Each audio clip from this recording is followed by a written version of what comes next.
Sovala the Fraud, Part 1, by Adalia Visage, Scholast of the Orbear Academy, 4th Era, 183.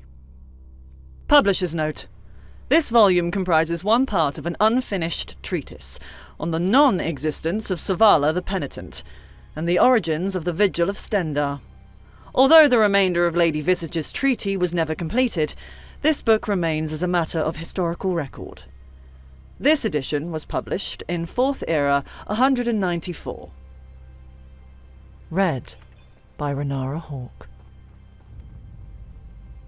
Much has been written in recent years about the Dunmer pilgrim known as Sovala the Penitent, said to be the original founder of the order known today as the Vigil of Stendarr.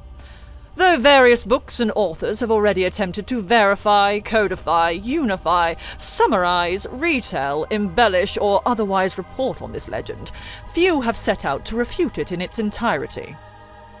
In this treatise, I will argue that the story of Sovala the Penitent is not only mythical, but fraudulent, created and then perpetuated by the Vigilants to stem a difficult tide of mistrust and wariness that has been rising against them in recent years.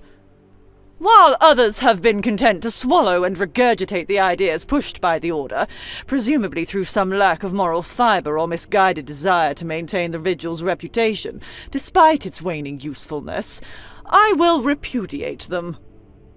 In the years immediately following the Oblivion Crisis, perhaps this level of naked propagandizing could have been considered acceptable, or even necessary. But the world has since moved on. My fear is that the Vigilants have not. Thus, the crux of my first piece of evidence. The Vigil of Stendarr has existed since the aftermath of the Oblivion Crisis. For most of us, this is common knowledge. But numerous sources have, in recent years, been quietly revising this date to the end of the Umbriel Crisis, which occurred almost 50 years later. One may argue that the aftermath of the Oblivion Crisis is a long and flexible period, and may in itself include the year of Umbriel's passage.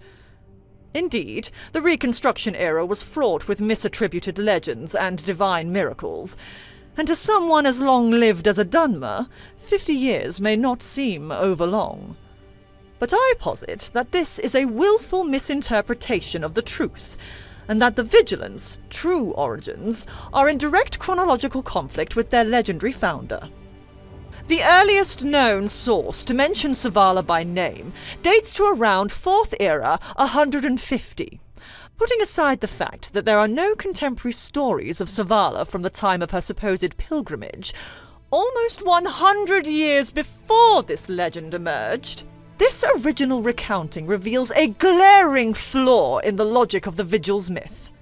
It specifically names the year of Shadenhall's fall as the one in which Sovala's supposed communion with Stendarr occurred.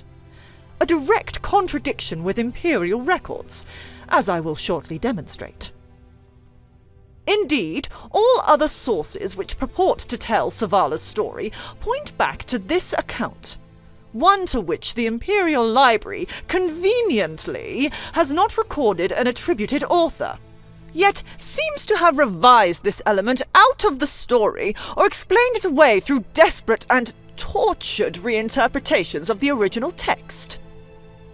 During my time in the Imperial City, I dived deep into the archives, finding a particular record that confirmed my suspicions. I discovered a certificate of incorporation for an organization then known as the Swords of Stendarr, what I suggest to be the precursor to the modern incarnation that we are all familiar with today, dated to the 11th year of the 4th Era.